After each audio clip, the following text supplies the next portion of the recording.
umaga po. Isa sa atin, Joe. Magandang umaga po sa bawat isa sa atin. Maraming salamat po sa nag-lead po sa atin sa worship, Ate Che, Ate Julie, Ate Cherry, tsaka si Paisa. Si Ate Angel, yun. Salamat Angel sa pag-lead po naman natin. Ng ating testimony kay Kuya Jim Muel, maraming salamat po. At salamat din po sa ating tech team na nag-prepare po ng ating video. Happy Women's Month po sa bawat kababaihan po. Kailan ba yun sa mga lalaki? Meron ba? Wala. Ang bilis po no? Pagkatapos sabi ko yun. Parang nabitin tayo no? Okay, sana meron din sa men's. I-declare na natin sa next month. So magandang umaga po. Welcome po sa ating gawain. At salamat din po sa patuloy na pagsuporta po sa ating gawain, sa mga nagpe-pledge po sa ating gawain para po sa ating church rental. Alam po namin na hindi po ito maliit na bagay. Malaking bagay po ito. Amen. Sa mga patuloy na nagkakaloob, nagbibigay ng kanilang ikapo, ng kanilang grace giving, maraming salamat po. At dahil po sa inyo, mas lalo pong napapalawak yung gawain ng The Life Giver Church, gawain ng Panginoon through The Life Giver Church. Amen? So welcome po sa bawat isa at welcome din po kay Tita Pastora Susita. Magandang umaga po. Amen. At pwede po ba pakibati ang ating mga katabi? Amen. Say hi, hello. Pwede po ba high five? Good morning. Amen. Welcome po sa gawain ng The Life Giver Church. At alam ko po na may mga bagong bagay na gagawin ng Panginoon sa buhay ng bawat isa sa atin ngayong umaga. Amen. At nakikiramay po tayo sa mga naiwan at nagdadalang ati para po kay Ninong Toto Crisanto Soriano. So si Ninong Toto po ay napakalaking pagpapala po sa The Life Giver Church. Alam niyo po, siya po yung nagme-maintain po ng ating church. At nakikita po namin na masaya na po itong ginagawa. At every time po kahit po si Ninong Toto ng mga panahon na po, siya po yung may nararamdaman na, lagi pa rin po nakangiti. Lagi pa rin po nagpupuri sa Panginoon. Amen. So, buhay po ni Ninong Toto ay isa po hamon para sa atin. Amen. Wala sa edad dyan. Amen. Wala sa nararamdaman niya. Nasa puso ang paglilingkod. Amen. Basta gusto mo magsilbi sa Panginoon, basta na-appreciate mo yung pag-ibig ng Panginoon, wala kang, kumbaga, hindi mo mapipigilan yung sarili mo na mahalin at maglingkod sa Panginoon. So, ang paglilingkod sa Panginoon, ay ito po yung response po natin pag naranasan po natin yung pag-ibig ng Diyos sa buhay ng bawat isa sa atin. Amen? So, kapag naranasan po natin yung pag-ibig ng Panginoon, ang nagiging overflow o ang nagiging response po natin is purihin at sambahin po siya. Hindi po tayo nagpupurit, sumasamba dahil napipilitan tayo. Hindi po tayo nagpupurit, sumasamba para pagpalain tayo. Tayo po nagpupuri at sumasamba. Unang-una dahil ang Diyos ay buhay. Pangalawa, napakabuti ng Diyos sa buhay ng bawat isa sa atin. Amen? So, ang Panginoon po hindi po tumitigil sa pagpapala sa atin. Bagamat tayo dumadaan sa mga hamon ng buhay araw-araw, pero ang Panginoon po ay nananatiling tapat. Amen? Nung gumising ka pa kaninang umaga, alam mo, pagpapala na po yun. Amen? Lagi ko po itong tinatanong, ano gusto mo? Bibigyan ka ng 30 million, pero hindi ka nagigising o wala kang 30 million, pero gigising ka kaninang umaga o gigising ka kada araw, mas pipiliin po natin gumising. Amen? So, ibig sabihin kapag gumising ka kanina, kung gumising ka ngayong araw, mas mayaman ka pa at mas mapalad ka pa sa mga tao may 30 million, pero amen. So, ang buhay mo ngayon ay lubos na pinagpala. Amen? So, magandang umaga po. Ngayon po, idadako na po tayo sa Word of God. At ang title po na pag-uusapan po natin ngayon ay Trusting God in All Seasons of Life. Pagtitiwala po sa Panginoon sa lahat ng panahon o yugto ng ating buhay. Saglit po tayong manalangin. Aming Ama, kami po'y nagpapasalamat na alam po namin, Panginoon, na Ikaw po'y aming kasama sa mga oras na ito. Maraming salamat po, Panginoon, na malaya ka pong makakakilos sa aming kalagitnaan. Patuloy mo pong kakatagpuin, O Diyos, ang lahat ng aming mga pangangailangan. At patuloy, Panginoon, magpapakilala po sa amin bilang isang Diyos na buhay. Hindi natutulog, kundi Lord, actively na umiibig sa amin, O Diyos. Maraming salamat, O Diyos, na lalabas kami sa lugar na ito, mas pinagpala, mas pinalakas, mas pinatatag mo dahil naranasan ka po namin. minsan pa. Maraming salamat po. Buksan mo po ang aming mga puso. Buksan mo po ang aming mga isip minsan pa sa iyong mga salita, O Diyos. Ito po'y maitanim sa aming buhay. Hindi lang po ito manatiling binhi, kundi ito po'y lumago at mamunga sa aming mga buhay. Maraming salamat po. Pinupuri ka po namin at pinapasalamatan. Ito po ang aming sama-samang panalangin sa makapangyarihang pangalan ni Jesus. Ang lahat po ng pinagpala ay magsabi na Amen. Hindi po tayo pinagpala. Isa pa po lahat ng pinagpala ay magsabi na Amen. So, lahat po tayo pinagpala ng Panginoon. Sabi po sa Acts chapter 10, verse 44. Ito po yung yugto na kung saan si Pedro po, si Apostol Pedro ay nagturo, at nung siya po ay nagtuturo, ang sabi po doon, bumaba ang Holy Spirit. So, sabi po doon, basahin nga po natin sa Acts chapter 10, verse 44, bumaba ang Holy Spirit.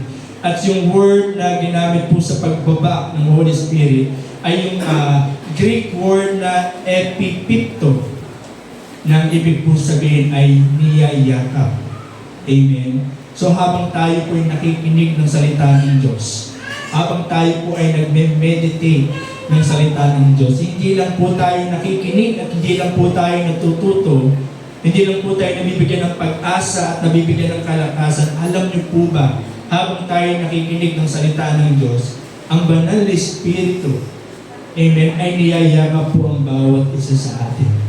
Amen. Hindi lang po tayo binibigyan ng pag-asa, hindi lang po tayo binibigyan ng kalakasan. Ang Holy Spirit ay niyayakap po ang bawat isa sa atin. Amen. Pinaparamdam ang pag-ibig, pinaparamdam ang grasya, at pinaparamdam yung pagmamahal ng Diyos sa bawat isa sa atin. Amen. So maybe today, kung marami pa tayong mga iniisip, maybe nandito tayo physically, pero yung isip natin sometimes, ano na lulutuin ko mamaya? Ano na yung kakainin namin mamaya? O saan kami pupunta after ng church? Amen? Saan namin i-spend yung afternoon namin mamayang hapon? Saan kami giginig mamaya? Pero you know what? Ngayong araw po na ito, yung ating mga pakpak ay minsan pa, itiklop muna natin at tayo po'y mamahinga at tayo po'y mag-rest sa presence po ng ating Panginoon. Amen? Kasi ang ating Panginoon po ay gustong-gusto po tayong yakapin. Amen? Gustong-gusto po tayong makapiling. Gustong-gusto pong iparamdam ng Diyos ang kanyang pag-ibig po sa buhay ng bawat isa sa atin. Pero sometimes, we are too busy. Yung ating isip masyadong abala sa mga concerns of life. Kaya minsan, di ba yung asawa natin, kahit mahal na mahal tayo, kapag ikaw ay busy sa trabaho, hindi mo maramdaman. Pero you have to pause for a moment para damhin yung pag-ibig ng Diyos. Para maintindihan po natin na tayo iniibig ng Diyos. At alam niyo po, ang Diyos po, gustong-gusto po tayong yakapin. Gustong-gustong pawiin ang lahat ng ating mga kalungkutan. Gustong-gustong buhatin at kunin lahat ng ating mga kabigatan. Amen. So, ano man po yung kabigatan na meron po tayo ngayong umaga, wala pong mabigat na problema sa Diyos na hindi niya kayang bitbitin. Amen. But somehow, sometimes, we are too busy. Kasi tulad po ng lagi kong kinukwento, yung merong dalawang magkaibigan. Amen. Si kaibigan number 1, siguro yung kaibigan number 1, pangalanan natin Topper. Okay, si Topper, buhat-buhat niya po isang sakong bigas. Tapos, habang nagbubuhat siya ng isang sakong bigas pa uwi sa kanila, 1 kilometro pa bago siya mag-uwi, binigay isang sakong bigas. Amen. Hindi ito 25 kilos, yung 50 kilos. Buhat-buhat ni Topper. Okay, ngayon, nakita siya ng kanyang minamahal na kaibigan, si Jim. So si Jim po naka-pick up po, meron po sasakyan si Jim na pick up. Nung nakita niya po si Topper na may buhat-buhat na isang sakong bigas, sabi niya, pare, sakay na, sabi ni Jim. At ito naman si Topper, tuwa-tuwa kasi, wow, finally, hindi na ako kumbaga, konti na lang, mabilis na ako makaka-uwi. So sumakay po si Topper sa pick-up truck ni Jim. Okay, kasi gusto po ni Jim na tulungan si Topper. Okay? Ngayon, pag-uwi po nila, pagdating po ni Jim doon po sa bahay ni Topper, nagulat si Jim kasi habang si Topper ay nakasakay sa pick-up truck sa likod, buhat-buhat na pa rin po ng isang sakong bigas. Amen? Wherein, pwede niya naman pong inapag. Amen? So, ganun po yung larawan ng ibang Kristiyano na bagamat alam natin ang Panginoon tayo ay binubuhat po tayo at gusto po tayong kargahin. Pero sometimes yung mga problema at pagsubok po natin ay ayaw po natin ipagkatiwala at ipagkaloob sa ating Panginoon. Amen. At naniniwala po ngayong umaga po, kukupin po ng Diyos lahat ng kabigatan na meron po tayo. Hindi po yun hindi po yung sugar-coated word. Kasi yun po yung pangako ng Panginoon sa Acts chapter 10 verse 44. Na habang tayo po'y nakikinig, nagme-meditate ng Word of God, ang kanyang Holy Spirit ay laging nandiyan para yakapin po tayo, kukupin tayo, pawiin lahat ng ating kalungkutan, at bigyan tayo ng kagaanan sa ating buhay. Amen. So are we ready to receive the Word of God? Amen. Ready na po ba tayo? O inisip nyo na, ano kaya panonoodin ko mamaya sa sinihan? O kaya sa kaya kami kakain? Sa Jollibee o sa McDonald's? Amen. O ano kaya gagawin ko pagkatapos itong sa service? O ano kaya ulam namin mamaya? So alam niyo po, pagkatiwala po natin sa Panginoon yan at pag inunan natin ng Panginoon, yung ating litsyong manok, baka maging litsyong baboy pa dahil pinagkatiwala natin sa Panginoon. Amen po? Amen. Baka mamaya, yayain ka pa ng katabi mo kumain mamaya. Amen. Sabihin mo nga sa katabi mo, baka yayain mo pa ako mamaya. Huwag kang mag-alala, available lang. Amen. Mabuti po ang Panginoon. Amen?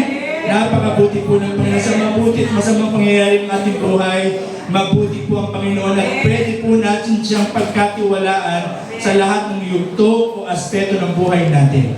Amen. Sabihin nyo nga po yung word na trusting. O yung pagtitiwala. Amen. Pagtitiwala. No? Ang daling sabihin ng trust. Ang daling sabihin ng pagtitiwala. No? Kapag tayo po ay pinagpapala, pag maganda ang kalagayan ng buhay, ang daling sabihin na nagtitiwala ako sa Diyos. Pag maraming laman ng bulsa, pag maganda ang takbo ng negosyo, pag maganda yung takbo ng trabaho, pag maganda yung lagay ng kalusugan, pag maayos ang kalagayan ng pamilya, madaling sabihin nagtitiwala ako sa Diyos. Pero sometimes, kapag ang ating damdamin ay binubugbog na ng problema at pagsubok, yung ating isipan ay napapagod na sa kakaisip sa mga hamon ng buhay na meron tayo, na hindi pa tapos isang problema, meron na agad kasunod. Nararanasan niyo ba yun? Amen. Yung hindi pa tapos isang mong bayarin, nandiyan naman yung susunod na maniningin, kumakatok. Shopping. Kumbaga, hindi mo alam kung ano yung pangbibili ng ulam. Mamayang gabi, tapos biglang may kumakatok pa, Lazada, parcel, order ka ng order eh. Amen? So, alam niyo po, sa lahat ng panahon ng ating buhay, pwede po nating pagkatiwalaan ng Diyos. Amen? Alam niyo po, ang tibay ng isang pangako ay nakadepende kung sino po yung nangako. Amen? Kung meron po mga taong nangako sa atin, kung may mga tao kung pinagkatiwalaan natin na nabigo tayo at nasaktan tayo, at minsan sa buhay natin napapagod na tayo magtiwala at umasa muli, alam niyo po, ibahin niyo po ang Panginoon. Amen. Ibahin niyo po ang Panginoon kasi ang Panginoon po ay tapat noon, tapat ngayon, at patuloy na magiging tapat sa buhay natin. Hindi po tayo pinabayaan ng Diyos noon. Pinagaling tayo ng Diyos noon. Pinrovide ng Lord lahat ng pangangailangan natin noon at kaya niya pa rin i-provide lahat ng pangangailangan natin ngayon at sa mga susunod na araw. Amen. So pwede po natin pagkatiwalaan ng Diyos. Amen. Pwede, yung ibig po sabihin na trusting God in all season of your life, amen, ang ibig din po sabihin po nito is relying on God through every season of life. Placing your faith in God through all the ups and downs of life. Pag sinabi pong trusting, ang ibig po sabihin is relying. Tinataya mo yung buhay mo sa Diyos sa lahat ng panahon ng iyong buhay. Amen. Ibig din po sabihin ng trusting God is placing your faith in God through all ups and downs of life. Amen. Hindi lang sa panahon na ups, even sa panahon na nasa mababang panahon ng buhay, nagtitiwala at nilalagay po natin yung ating pananampalataya sa Diyos. Ang ibig sabihin din po ng trusting God is surrendering to God's plan in every season of our life. Another definition po ng trusting God is finding strength in God no matter the circumstances of life. Amen? Nakakatagpo ka ng kalakasan sa Panginoon. And another meaning ng trusting God is having confidence in God's guidance through all stages of life. So meron kang kumpiyansa at meron kang confidence. Amen? Saan po ba angkla o saan po ba nakakabit yung ating kumpiyansa at confidence? Amen? So kapag sa tao, madalas nabibigo po tayo.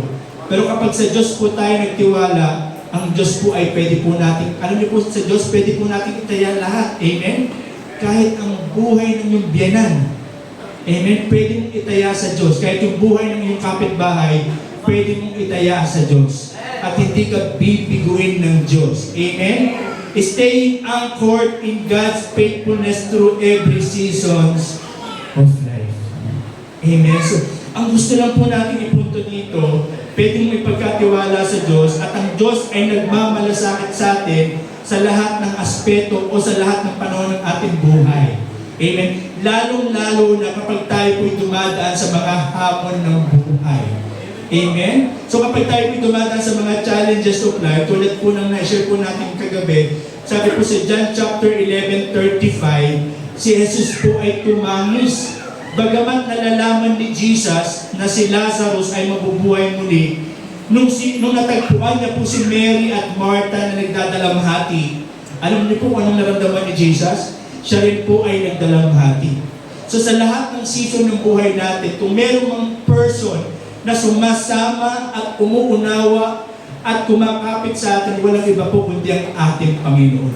Amen. Bagamat pwedeng sabihin ni Jesus, Maria, Martha, huwag kayong magdalamhati dahil kaya kong buhayin si Lazarus. Pwede niya sabihin lahat ng mga, lahat ng mga scriptures, verses na alam niya, pero dahil nararamdaman niya at nakita niya si Maria at Martha na nagdadalamhati, sinamahan niya po. Ganun po yung ating Panginoon. Kapag tayo po'y masaya, ang Panginoon po ay natutuwa rin. Kapag tayo po'y nalulungkot, nasasaktan at nagdadalamhati, hindi ka nag-iisa. Amen. Dahil sinasamahan po tayo ng Panginoon. Amen. At ang Panginoon po hindi lang po tayo sinasamahan. Tulad po ng binasa natin sa Acts chapter 4 verse 44, niyayakap po tayo ng ating Panginoon. Amen. Ang Panginoon po hindi po tayo iniiwan. Ang Panginoon po ay malapit po nating kasama. Amen. Sabi sa Psalms 46, siya po yung ating very present help in times of need. Siya po yung ating agarang tulong. Amen?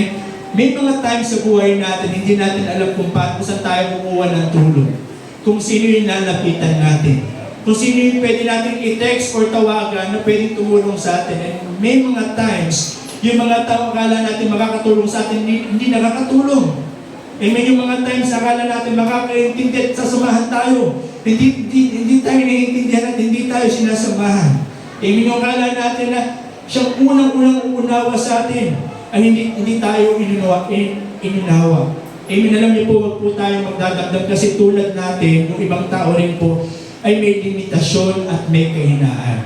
Amen. Bagamat ang Diyos po ay pwede mong maging kalakasan, pwede mong maging tanggulan, at pwede mong maging agarang tulong sa lahat ng panahon ng ating buhay.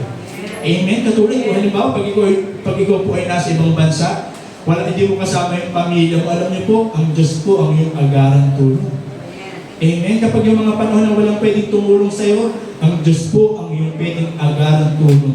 Sa panahon na ikaw ay nasasaktan at hindi mo alam kung paano makakabangon at makakapagpatuloy muli, ang Diyos po ang pwede po natin maging agarang tulong. At naniniwala po ko sa mga oras na ito, tinutulungan at niyayakap na po tayo ng Panginoon. Hindi na po natin hihintay matapos yung service. Bago po tayo yakapin ng Panginoon sa mga oras po na ito, niyayakap po tayo ng Panginoon. Binibigyan tayo ng pag-asa, binibigyan tayo ng panibagong kalakasan, pinapaalalahanan tayo na pwede po natin siyang pagtiwalaan sa lahat ng panahon ng ating buhay. Amen po. Sabi po sa Romans chapter 8 verse 28, alam natin sa lahat ng bagay. Sabihin niyo nga po yung word na lahat. Pag sinabi ba natin lahat, kasama po dyan yung mga hapon ng buhay na meron po tayo. Yes. Pag sinabi, alam niyo po yung original word ng lahat, ibig po sabihin ay lahat pa din. Ibig sabihin, bali-baligtarin mo man yung word na lahat pa din ang ibig sabihin.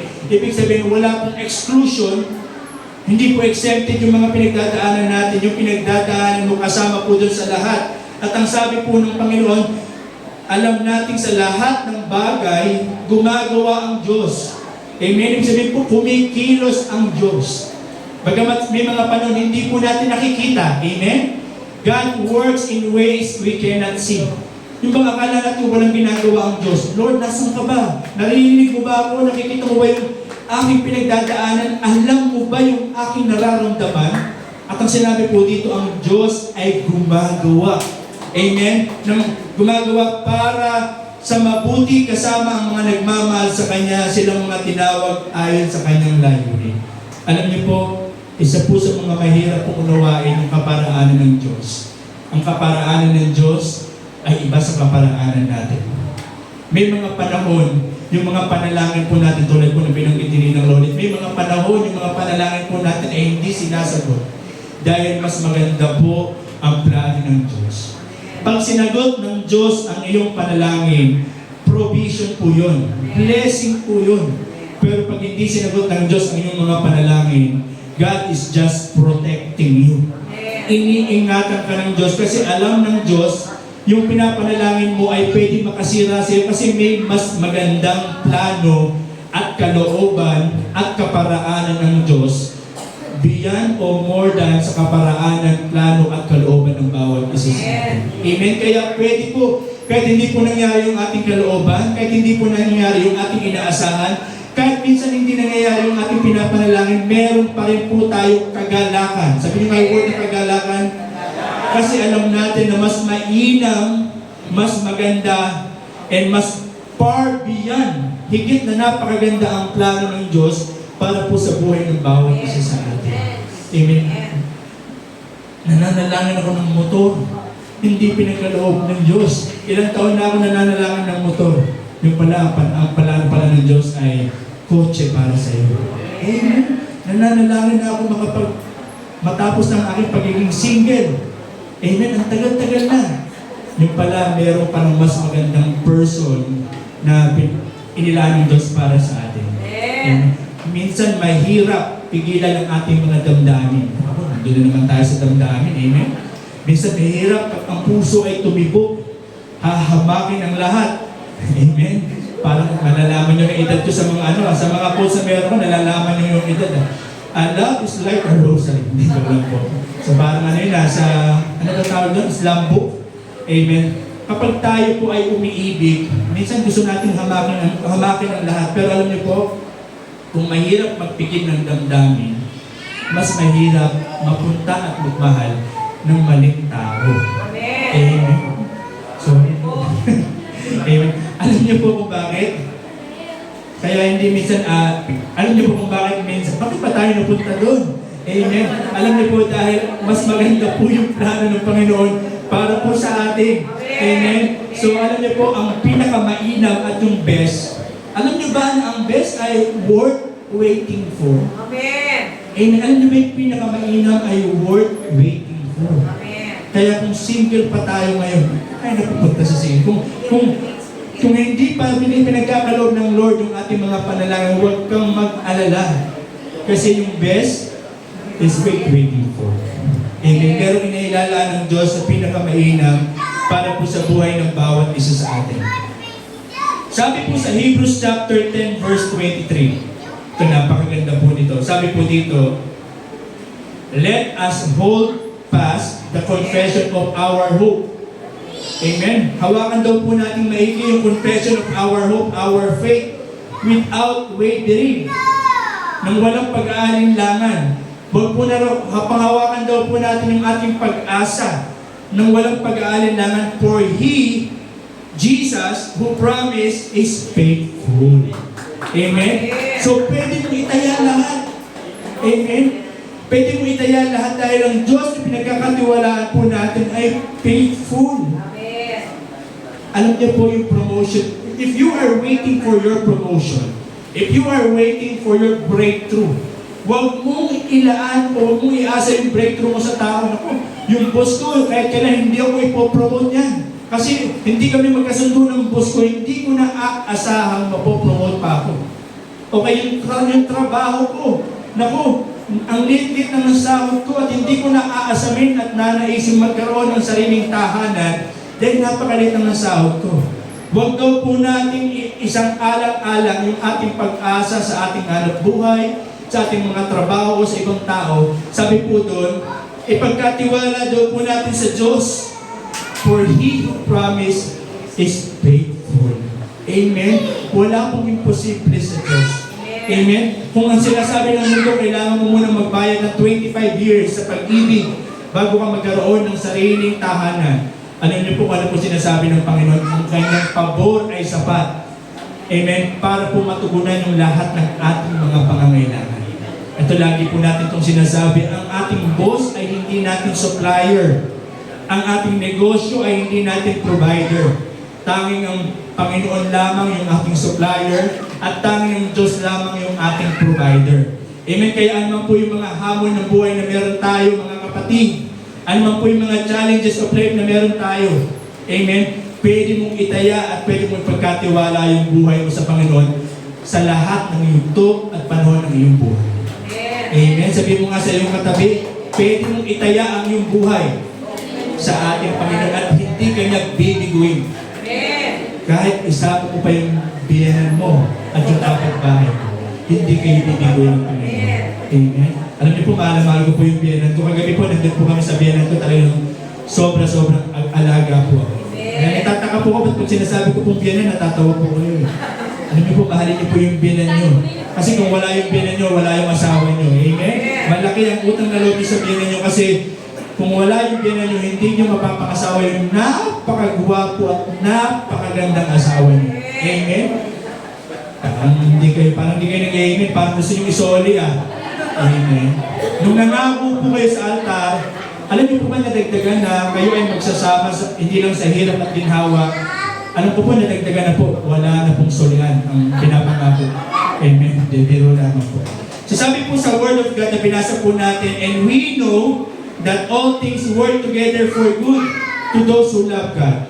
Medyo pagbubulay-bulayan po natin ito. Yung word na we know, sabi nyo nga po, we know. Nalalaman ko. Sabi natin, nalalaman ko. Alam natin.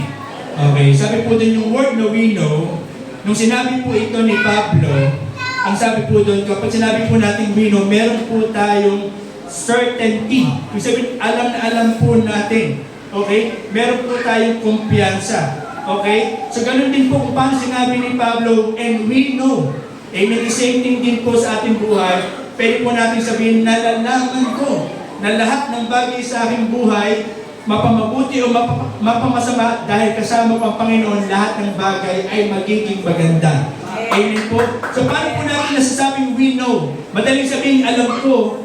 Madaling sabihin, we know. Pero pag dumadaan yung bagay ng buhay, masasabi pa kaya natin, alam natin. Amen? Minsan memorize natin itong verse na ito Alam natin sa lahat ng bagay ay gumagawa ang Diyos para sa mabuti, kasama ang mga nagmamahal sa Kanya. Pero pag dumadaan tayo sa mga hamon ng buhay, with confidence pa ba natin masasabing, I know, we know, nalalaman natin. Alam niyo po, kahit anumang po yung ito ng ating buhay, pwede mo pa rin with confidence sasabihin, alam ko, dahil unang-una, make confidence po tayo sa Diyos. Amen? Sabi po binasa po natin Hebrews chapter 10 verse 23, ang Diyos daw po ay faithful. Amen? At ang kanyang mga pangako ay tapat. Amen? At ang Diyos po ay umiibig sa atin. Alam niyo ba, tayo po ay nanampalataya sa Diyos nung nalaman po natin na iniibig niya po tayo. Amen? Nung naintindihan mo na ang Diyos ay hindi galit sa iyo, na ang Diyos ay hindi binibilang ang dami ng iyong kasalanan at parurusahan ka sa mga mali mong ginawa. Ang Diyos ay Diyos ng pag-ibig, kahit nagkukulang ka, ang Diyos hindi nagkukulang. May mga panahon tumatalikod ka, ang Diyos hindi ka tinalikuran. May mga panahon ng Diyos hindi mo iniibig. Pero ang Diyos ay nananatiling umiibig sa iyo. Nung naintindihan po natin yun, nagbago po yung buhay natin. At nagsimula po tayong magtiwala sa Kanya. Kung bakit po tayo may kumpiyansa at may confidence sa ating Diyos, kasi iniibig na tayo. Amen? Alam niyo po yung pag-ibig ng Diyos, grabe. Alam niyo po si Peter, alam niyo yung pagkatapos niyang i-deny si Jesus? Okay, ano sabi niya? Pagkatapos i-deny ni Peter si Jesus, nakita ulit sila ni Jesus. Ang sabi ni Jesus sa kanya, Pedro, iniibig mo ba ako? Amen? So alam niyo po si Peter, kilala siya bilang isang alagad na nagsasabing, mahal ko ang Diyos. Ang sabi ni Pedro, Lord, iwanan ka man ng lahat, hindi kita iiwanan. Amen. Yung sinabi ni Pedro, sabi po ni Pedro, Lord, iwanan ka man ng mga kasama ko. Alam niyo, pinagtuturo ni Pedro yung mga kasama niya. Yung mga kasama niya natulala Yabang nito Pero after or during, nung dinadakip na si Jesus, pinagkanulo o pinagkaila ni Pedro si Jesus 3 times. Amen. At alam niyo po, ito po yung maganda. Nung pagkatapos ipagkanulo o ipagkaila ni Pedro si Jesus, nagkatapat po sila. Alam niyo yung Passion of the Christ? Ano po yun biblical yun. Nung after ipagkanulo ni Jesus, ni Pedro si Jesus, nagkita sila nagkatinginan sila. Sabi po sa Bible, nagkatinginan talaga sila. At alam niyo po, ito po yung maganda at nagpabago sa buhay ni Pedro Nung tinignan siya ni Jesus, hindi po tingin ng isang Diyos na nanguhusga. O hindi isang tingin na sinasabi, akala mo ba hindi mo ako pagkakanulo? Akala mo ba paglalaban mo, ano ka ngayon? Bakit mo pinagkaila? 3 times pa. Alam niyo po yung tingin ni Jesus kay Pedro, tingin ng may pag-ibig. Hindi tingin ng may panghusga, hindi tingin ng galit, kundi tingin ng may pag-ibig. Alam niyo tayo mga lalaki, kapag nanliligaw tayo, ang pinapakita nating side natin yung pinaka-best side. Amen? Pag ikaw ay nanliligaw, kahit hindi ka naliligo araw-araw, maliligo ka na. Pero hindi ka naman sanay maligo araw-araw. Amen? Nung ikaw ay nanliligaw, kahit saksakan ka ng puripot, nung nanliligaw ka na, napaka-galante mo. Amen? Yung kaibigan mo, hindi mo malibre-libre kahit soft drinks, pero yung nililigaw, kahit saan mo gusto. Amen? Ikaw saksakan ka ng damot, hindi ka nagre-regalo, pero nung nanliligaw ka na, nagre-regalo ka na. Amen. Alam mo kapag sinagot ka ng nililigawan mo, hindi mo mararamdaman na mahal ka niya. Kasi ang nakita niya lang sa'yo, yung good side mo. Pero once na makita ng nililigawan mo yung bad side mo, at sinabi niya pa rin mahal kita, yun lang yung time na mararamdaman mo na mahal ka niya. The same thing with Peter. Nung after i-deny niya si Jesus, nakita niya si Jesus, iniibig pa rin siya. That's the only time na naramdaman niyang mahal na mahal siya ng Diyos. At alam niyo po ang Diyos, mahal na mahal po tayo. Amen. Sa lahat ng aspeto ng buhay natin at sa lahat ng panahon ng ating buhay. May mga panahon akala natin galit ang Diyos sa atin. May mga panahon akala natin iniwan tayo ng Diyos. Feelings mo lang yun. Kasi ang Diyos punong-puno ng pag-ibig para po sa buhay ng bawat isa sa atin. Jeremiah chapter 31 verse 3. Sabi po doon, I have loved you with an everlasting love. Ibig po sabihin ng everlasting love, hindi mo makikita kung saan nagsimula at hindi mo rin mahahanap kung saan magtatapos. Ganun po yung pag-ibig ng Diyos para sa atin. Amen? Na pagkagising mo sa umaga, kahit ano man yung pinagdaanan mo kahapon at kagabi, meron kang kumpiyansa, ako ay sobra-sobrang iniibig ng Diyos. Amen. Lamentations chapter 3 verse 22 to 23. Kung paano kasariwa yung kada umaga, ganun din kasariwa yung pag-ibig ng Diyos para sa atin. Amen. Kung gaano tayo kakumpiyansa, sabi doon, they are new every morning. Amen. Kung gaano tayo kakumpiyansa na bukas, kahit gaano kadilim ang gabi ngayon, sa araw ng bukas sisikat yung araw. Amen. Ganun din po tayo may kumpiyansa na ang pag-ibig ng Diyos ay patuloy na mararanasan natin sa araw-araw. Amen? Hindi ka iniibig ng Diyos dahil iniibig mo siya. 1 John chapter 4 verse 19, I have loved Him because He first loved us. Ang Diyos ang unang nagmahal sa atin, kaya tayo nagmamahal sa Diyos. Hindi ka mahal ng Diyos dahil mahal mo siya. Amen? Actually nga, ang pagmamahal ng Diyos para sa atin, unilateral. Ibig sabihin ng unilateral, kahit walang kapalit, iibigin ka ng Diyos. Huwag mo rin sasabihin, susuklian ko ang Diyos sa aking paglilingkod. Kasi hindi sapat yung iyong paglilingkod para masuklian yung pag-ibig ng Diyos. Amen? Kahit hindi ka maglingkod sa Diyos, iniibig ka ng Diyos. Bagamat sabi ni Jesus kay Pedro, Pedro, iniibig mo ba ako? Kung iniibig mo ko, pakainin mo yung tupa. Pedro, iniibig mo ba ako? Opo, Panginoon, kung iniibig mo ako, alagaan mo yung mga tupa. Amen? Kung iniibig mo ang Diyos, ang magiging response mo is ibigin ang iyong kapwa. Amen? So mapapakita mo yung pag-ibig mo sa Diyos sa pamamagitan ng pag-ibig mo sa kapwa. Ibabalik mo yung pag-ibig ng Diyos na nararanasan mo sa pamamagitan ng pag-ibig mo sa kapwa. Di ba sabi sa Bible, magpatawad kayo kung paano ko kayo pinatawad. Pero may nabasa rin ba kayo sa Bible na bago ka lumapit sa altar, patawarin mo muna yung nagkasala sa iyo bago ka para patawarin ka ng ating Ama. Nabasa niyo rin po ba yun? So parang nakakalito, no? So ang pinaka connecting po nun is yung sinasabi po sa Biblia na magpatawad ka muna para patawarin ka ng Diyos, nangyari po yun bago yung kamatayan ni Jesus. Amen. Pero after mamatay ni Jesus, after ipako si Jesus Christ at lahat ng ating sakit, lahat ng ating kasalanan ay binayaran ni Jesus sa krus ng Kalbaryo, ang sabi na ngayon ng Diyos, magpatawad ka kung paano kita pinatawad. So una kang pinatawad ng Diyos, kaya nagagawa mo magpatawad. Una kang inibig ng Diyos, kaya nagagawa mong umibig. Una kang inintindi ng Diyos, kaya nagagawa mong umintindi. At alam niyo ba tayo po, ang unang nagiging recipient o unang nagiging beneficiary ng ating relasyon sa Diyos, yung mga kapwa natin. Amen? Dati ang init ng ulo natin, pag inuutusan tayo, masama loob natin. Okay? Dati pag may nagkasala sa atin, sasabihin natin, pinatawad ko na yan. Huwag lang kami magkikita sa daan. Dati ganun tayo magpatawad, pag tinanong, pinatawad ko na yan. Huwag lang kami magkakasalubong sa church. Kasi baka jumakpat sa akin yan. Di ba mga ganun pa? Pero nung naintindihan natin na tayo pinatawad at inibig ng Diyos, nagagawa na natin umibig at magpatawad kasi naranasan po natin yung pag-ibig ng Diyos. We can only give what we have. Amen? Pwede lang po natin ibigay yung kung ano pong meron po tayo.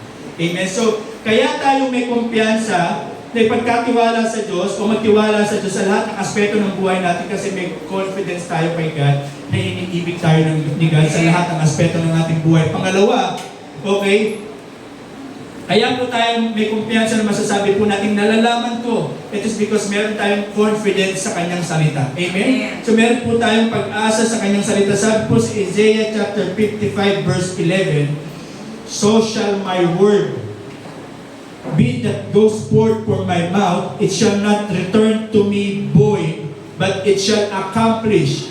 Sabi po ni God, it shall accomplish what I please, it shall prosper in the things for which I sent it. Amen. So sabi po doon, yung salita ng Diyos ay hindi babalik sa Diyos na hindi nagkakaroon ng kaganapan ito sa buhay ng bawat isa sa atin.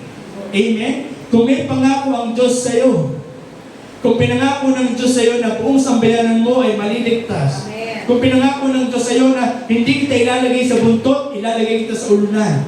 Kung pinangako ng Diyos sa iyo na hindi habang buhay ikaw yung manghihiram, darating yung panahon, ikaw naman yung magpapahiram. Kung pinangako ng Diyos na hindi ka mananatiling nangungupahan, darating ang panahon, ikaw ay uuwi sa sarili mong tahanan at sasakay sa sarili mong sasakyan. Ang pangako ng Diyos, sabi po doon, hindi babalik ang pangako ng Diyos nang hindi ito nagkakaroon ng kaganapan sa buhay ng bawat isa sa atin. Amen. Ibig po sabihin, hindi po mabibigo. Kapag pinangako po ito ng Diyos, meron po tayong pag-asa. Amen. Magkakaroon po ito ng kaganapan. Sabi po sa Biblia, in His time, amen, God will make it happen. Amen. May tamang panahon po ang Diyos. Amen. Kung sa panahon mo, ako hindi na yata ako mag-aasawa. Kasi ang timeline ko, pag 25, hindi pa ako nakapag-asawa, baka hindi na. Pero ang timeline pala ng Diyos, 26 years old ka mag-aasawa. So, ibig sabihin, yung timing mo, amen, mas perfect yung timing ni Lord. Amen po? So, patuloy po tayong manghawak.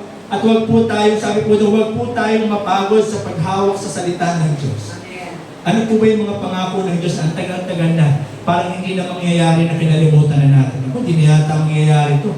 Naku, masasanay na ako nang hindi ito sinasagot. Magtitiis na lang ako. Ayoko nang umasa kasi masasaktan lang ako. Alam niyo po, today God is reminding us yung mga delays na promises ay hindi ibig sabihin po na deny po ito.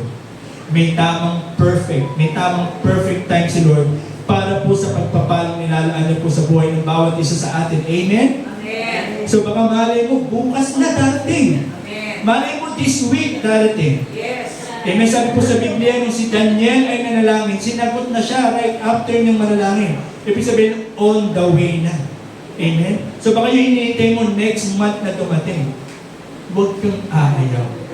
Huwag kang bibitaw at huwag kang susuko dahil tapat ang Diyos sa kanyang mga salita at sa kanyang mga pangako. Ibig sabihin mo nga sa iyong katabi, huwag kang susuko, huwag kang mapapagod, at huwag kang aayaw. Amen. Sabihin mo sa katabi mo, paparating na. Paparating na. Inip na ako. Paparating na. Amen. And siguro, bilisan na lang po natin.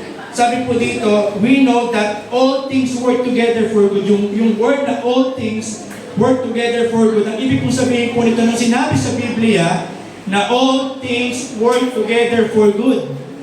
Ibig pong sabihin, kasama po ba sa all things yung mga masasayang season ng buhay natin? Yes. Kasama po din sa buhay natin yung mga panahon na pinagpapala tayo ng gusto? Yes. At kasama din po yung mga painful season ng buhay natin. Amen? Ibig sabihin, all things nag-work together for our good. Amen? Ang unang pwede po natin matutunan, sa all things work together for good, number one, all things are under His control. Marahil yung sitwasyon mo, out of control ka na. At tayo po, takot po tayo sa mga bagay na hindi natin control. Hindi ko mabago yung asawa ko, hindi ko mabago yung anak ko, hindi ko kaya baguhin yung buhay namin. Ayoko na. You know what? Kahit wala tayong control, the good thing about God, ang Diyos pa rin yung may control sa bawat sitwasyon ng buhay natin. At dahil ang Diyos ang may control sa bawat sitwasyon ng buhay natin, sisiguraduhin niya na ang pinakadulo nito, ikaw ay mapagpapala. Huwag na huwag mong kakalimutan, hindi ka alipin ng Diyos. Ikaw ay anak ng Diyos. Amen? At sabi po, di ba, we know, di ba sabi nga, yung mga tao nga, sabi po sa Matthew chapter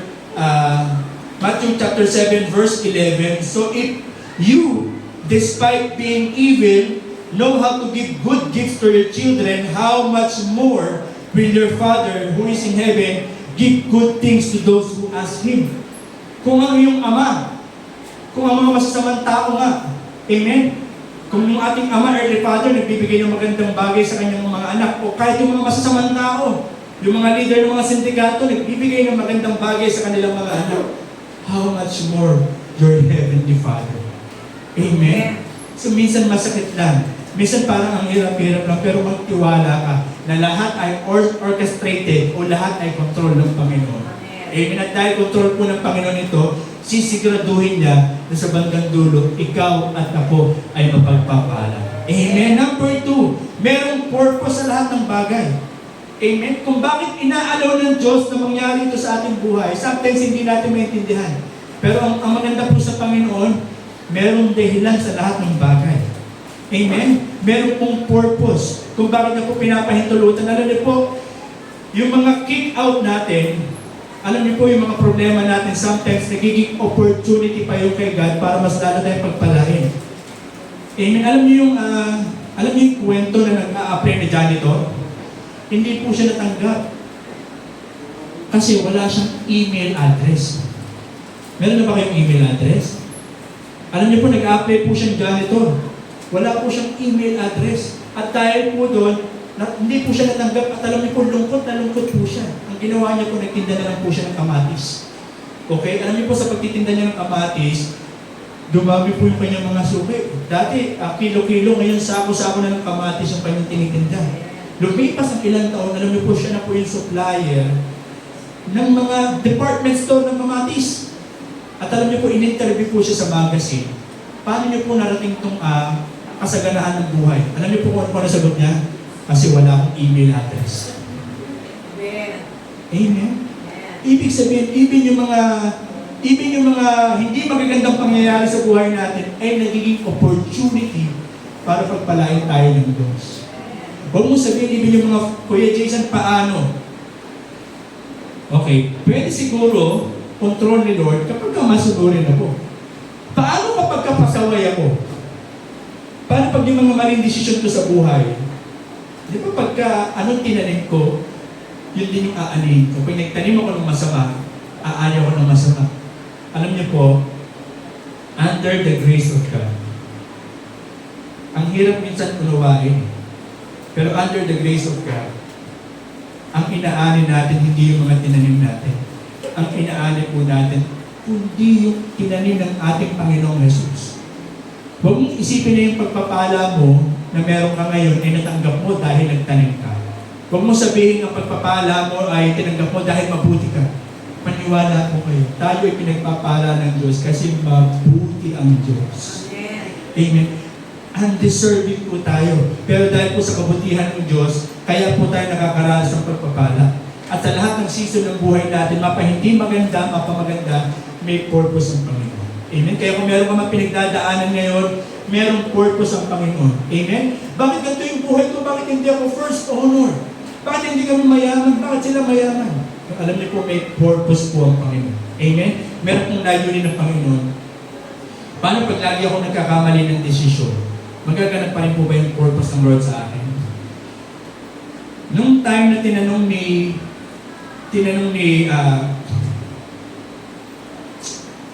sino po ba yung nagtanong? Naalala niyo ba sa Bible, pinapakilala ni God yung sarili niya, I am the God of Jacob, the God of Isaac, and the God of Abraham. Alam niyo po yung word na Abraham? Ang ibig pong sabihin nun, Father of many nations. Ibig sabihin, pinagpala ka talaga. Alam niyo po yung ibig sabihin ng Isaac? Laughter. Joy. Ang ganda, di ba? Kapag kayo nagkakanak, di ba yung pangalan ng anak niyo, pangalan minsan binabasa sa meaning. Yung pangalan ni Austin, ibig sabihin nun, kagalang-galang yung word na Austin, Emmanuel naman, God is with us. So pag tayo nagpapangalan, pinipili natin yung maganda, tama? Okay? So kayo ba, yung anak niyo ba, pinangalan niyo dahil sa, kunyari, tanggol, ganun yung mga napapanood niyo. Mula kayo, pangalanan kita tanggol. Ano ba yung sabihin ng tanggol? Kasi tanggol, pwede naman, maganda rin naman. Di ba? Okay, so minsan yung pangalan, alam niyo ba yung mga bata ngayon, nagagalit sa mga nanay kasi, ang haba naman ang pangalan ko. Ako na lang lagi nauuli kapag pinagsusunod kami ng teacher, lahat ng classmate ko nakauwi na. Ako na lang hindi kasi ang haba-haba ng pangalan ko. Yung word na Jacob, the God of Jacob, Isaac, and Abraham. Yung word na Jacob, ang ibig ko sabihin, ang ganda pakinggan, no? Kasi sabihin na Twilight, Jacob yung pangalan ng nung bida doon. Pero yung word na Jacob, ibig sabihin po supplanter, mang-aagaw. Ang ganda pakinggan, pero yung pala ibig sabihin, Jacob. So kasi si Jacob, inagaw niya yung birthright ni Esau. Kaya pinangalanan siyang Jacob. Maganda ba yung pangalan ni Jacob? Hindi. Pero paano in-introduce ni God yung kanyang sarili many times sa Bible? I am the God of Abraham. I am the God of Isaac. And I am also the God of Jacob. Alam niyo ba yung story ni Jacob? Later on, ang pangalan niya ay na-convert into Israel. So yung bayan ng Israel, si Israel, bago siya naging Israel, si Jacob muna siya. Siguro, sana, ginawa ni God, I am the God of Abraham, I am the God of Isaac, and I am also the God of Israel. Pero bakit hindi niya pinabago? Ang nilagay niya, Jacob, Isaac, and Abraham. Alam niyo kung ano yung gusto ituro sa atin ng Panginoon? Kahit yung panahon na ikaw si Abraham, pinagpala ka ng gusto. Kahit sa panahon na ikaw si Isaac, na sobrang saya ng buhay mo. At kahit ikaw yung panahon na si Jacob ka, nasa down moment ka ng buhay mo, ako pa rin yung Diyos mo. Hindi kita iiwanan, hindi kita papabayaan, at lagi kitang sasamahan. Amen? So sa lahat ng panahon ng ating buhay, kahit minsan padapa-dapa tayo, kahit minsan nagkakamali tayo, ang Diyos kahit kailan hindi po napagod sa atin. At siya pa rin yung nananatiling Diyos na nagmamahal sa atin, the God of Jacob, Isaac, and Abraham. Amen. At alam niyo po, ito po yung maganda sa Diyos eh. Di ba, lagi po yung example na katulad ng maps or ng GPS. Di ba sa cellphone, meron tayong mga apps na maps or Waze. No, kapag ka pupunta ka ng Spike po ba nun o Pikes? Pikes, no? Pag pupunta ka ng Pikes, kunyari nandito ka, ilalagay mo sa Waze, Pikes. Tapos ang destination mo, the Life Giver Church Taguig. Ituturo ng Waze kung saan paano pumunta. Paglabas mo ng Birata, kakanan ka. Okay? Pero dahil matigas ang ulo mo, kumaliwa ka. Okay? At sabi ni Waze, pagkatapos mo kumaliwa, umikot ka doon kay Serapi ka. Okay? Ikot ka, pwede, no? Kumaliwa ka doon. Pero instead na kumaliwa ka doon, diretso ka pa rin. Okay? So hindi mo sinunod. Ano ba sasabihin ni Waze? Nakakapagod kang tulungan. Nakakapagod kang turuan. Alam mo ba yun? Ganun ba sasabihin ni Waze? Nakakapagod kang turuan. Gigil mo, huli-huli mo yung gigil ko. Ganun ba si Waze? Hindi naman eh. Siguro yung ibang tao sa atin, gano'n. Napapagod na ako sa'yo. Huli-huli mo yung gigil ko ah. Gano'n din po ang Diyos sa atin. Ang Diyos hindi po napapagod sa atin. At kahit gaano kalayo pa tayo, paliko-liko, ang gagawin ni Waze, ituturo niyo pa rin yung daan para mapunta ka sa iyong destination. Kahit gaano ka pa naligaw, kahit napunta ka pa, instead na nasa Pikes ka lang, napunta ka pa ng Pasig, gagawa pa rin ng destination si Waze, ituturo siya yung tamang daan para sisiguraduhin niya, makakapunta ka pa rin sa tamang destination. And the same thing with God. Kahit marami tayong mga maling decision sa buhay, hindi po napapagod ang Diyos sa atin. At sisiguraduhin niya yung magandang plano niya para sa iyo at para sa akin ay magkakaroon ng kaganapan. Oy, Jason, matanda na ako. Senior na ako. Mangyayari pa ba yung kalooban ng Diyos? Ito lagi ko rin po itong sinishare. Yung word na retire. Kaya Kuya Jason, retired na ako. Sa bahay na lang ako. Magkakape na lang ako. Kakapit rosaryo. Alam niyo ba yung kwento na yun? Sa ibang panahon na lang. So, ang sabi po doon, wag po tayo mapapagod. Amen? Kumbaga, kahit retire tayo, ibig po sabihin ng retire, magpapalit ng gulong. Yung tire means gulong, yung retire, magpapalit ka ng gulong. Kasi may panibagong takbuhin ng Diyos para sa'yo. Amen? Kahit senior pa tayo, kahit bata pa tayo, ano man season ng buhay natin, may panibagong takbuhin ng Diyos para po sa buhay ng bawat isa sa atin. Amen? Kuya Jason, may trabaho na ako, busy na ako sa work, hindi na ako katulad ng youth pa ako. Kuya Jason, may asawa na ako, hindi na ako katulad ng single pa ako, pwede pa ako mag-serve. Alam niyo po ba na sa lahat ng season ng buhay natin, may laging opportunity at purpose ang Panginoon at hindi po siya magpapagod na i-guide tayo, gamitin tayo ng buhay natin ay gamitin yung instrumento para maging pagpapala sa iyo. Amen. Sabi mo nga sa katabi mo, gagamitin ka ni Lord para pagpalain ng iba. And last, sabi po doon, everything works out for good. Okay? Ano man yung nangyayari sa buhay natin, ang dulo nito ay maganda. At kung hindi pa maganda yung sitwasyon mo ngayon, ibig sabihin, hindi pa dulo yun. Amen? Kung may mga panahon umiiyak ka pa, kung may mga panahon nagdadalamhati ka pa, huwag kang mag-alala. Kasi hindi pa dulo yan. Lagi may magandang dulo o magandang ending na nilalaan ng Diyos para po sa buhay ng bawat isa sa atin. Amen po? Siguro tapusin ko na lang po dito. Sabi po sa 2 Chronicles chapter 20 verse 12. Let me end with this. Siguro tawagin ko na po yung music ministry po natin. Sabi po sa 2 Chronicles chapter 20 verse 12. Sabi po doon, kung pwede po natin i-flash, binanggit po doon, sabi po doon, and our God will you not judge them, for we have no power to face this vast army that is attacking us. We do not know what to do, but our eyes are on you. Alam niyo po kung sino po yung nagsabi nito? Si King Jehoshaphat. At alam niyo po ano po yung konteksto o yung nangyari sa kanila bago niya po ito masabi? Sila po ay sasakupin, sila po ay kakalabanin, hindi lang ng isang kaharian. Sabi sa 2 Chronicles chapter 20 verse 1 and 2, sila po ay aatakihin ng hindi ng isa, hindi lang ng dalawa, kundi tatlo. Alam niyo, hindi pa nga tapos isang problema nila, meron pang kasunod at meron pang kasunod na isa pa. Okay? So, tatlong kalaban. Okay, at alam niyo po, wala po silang kalaban-laban dito. At alam niyo po sa atin sa buhay natin, minsan, Lord, bakit mo naman pinapahintulutan to? Na hindi pa nga tapos isang problema, meron na naman pangalawang problema. Hindi pa nga tapos yung problema, kasunod to, meron na naman kasunod. Ganon din po yung nangyari kay Jehoshaphat. Amen. At ito po yung confession ni Jehoshaphat. Lord, we do not know what to do. Pero patuloy kami magtitiwala sa iyo. Tinitingnan ko kung paano ko masosolve itong problema na ito at kakalabanin ko. Pero our eyes are on you. Patuloy kami magtitiwala sa iyo sa panahon na kami po'y payapa o kahit sa panahon na kami po'y dumadanas sa maraming pagsubok. Sabi po sa 2 Chronicles 20 verse 12, our eyes are on you. Ang ibig po sabihin ng Lord, patuloy kami magtitiwala sa iyo. And alam niyo po ano po nangyari? Sa last part ng 2 Chronicles chapter 20 verse 12, ito na yung nangyari. Nung pumunta po sila doon sa may labanan, ang sabi kasi ni God, o sige, paunahin mo yung mga pare at gumamit kayo ng trompeta at magpuri kayo. So instead na hasain nila yung kanilang sandata, instead na lagyan ng bala kanilang mga baril, ang sabi ng Panginoon, magpuri kayo. Magpasalamat kayo. Amen? kapag tayo ba nagpupuri, nagpapasalamat kapag pinagpaalala po ba tayo? Alam niyo po, ang pinakamasarap magpuri kapag dumadanas ka ng pagsubok at problema. Ay po yung pinakamataas ng uri na pagpupuri. The highest kind of praise is the sacrificial praise. O yung nagpupuri ka, bagamat ang iyong kalooban ay mabigat. Yung ba nagpupuri ka kahit na nakikita mo may mga problema pa rin sa iyong paligid. Ayun po yung mataas na uri ng pagpupuri. Okay? Yung nagpupuri ka sa gitna ng problema. At ganun po yung ginawa ni King Jehoshaphat. At ito po yung nangyari. Nung pumunta po sila doon sa may venue ng labanan, ang nakita po nila, alam niyo po kung ano, wala po silang nakita nakatayong kawal o kalaban. Lahat po ng kanilang kalaban ay patay na.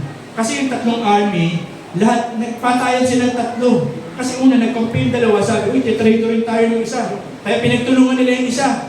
Dalawa laban sa isa, so sila naglaban. At after nilang matalo yung isa, sabi nung isa, ito pala yung traitor, hindi pala yun. So naglaban po sila. At ang sabi po doon, walang ni isang nakatayo.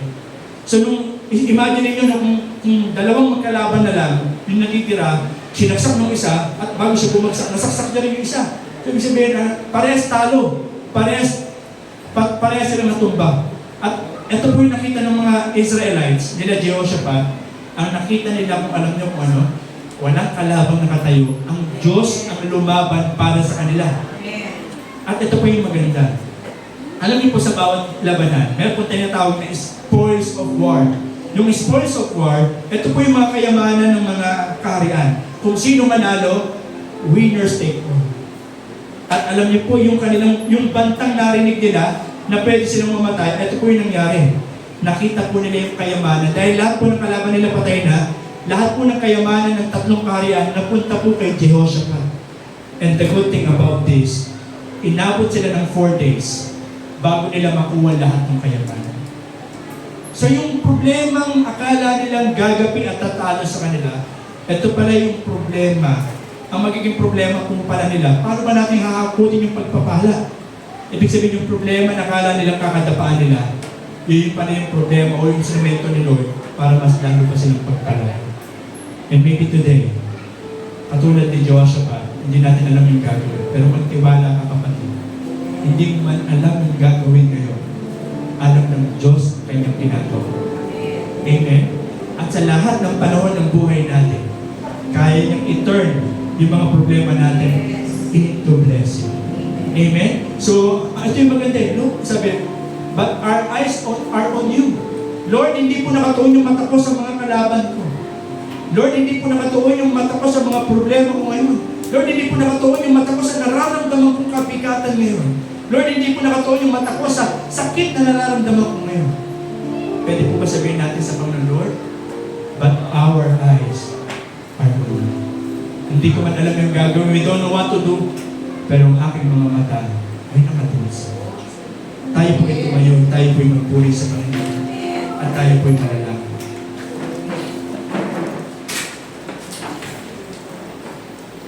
Hallelujah. Sige po. Tayo po ay manalangin. Gamitin po natin yung true ito. Hallelujah. Thank you, Jesus.